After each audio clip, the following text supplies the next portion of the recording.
আসসালামু আলাইকুম বন্ধুরা, আপনাদের সাথে আজকে একটা কথা শেয়ার করি।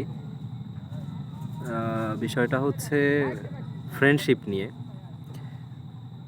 তো এইটা নিয়ে একটা লেখা পড়েছিলাম যে জীবনে চলার পথে হয়তোবা মনের অজান্তে গড়ে ওঠে বন্ধুত্ব, আর তা হতে পারে অপ্রত্যাশিত কোনো ব্যক্তির সাথে। তো আসলে আমাদের জীবন তো এক জায়গায় থেমে থাকে না। জীবনে চলার পথে অনেকের সাথে পরিচয় হয়, অনেকের সাথে দেখা হয়, অনেকের সাথে ফ্রেন্ডশিপ হয়, কিন্তু সব ফ্রেন্ডশিপই পার্মানেন্টলি টিকে থাকে না।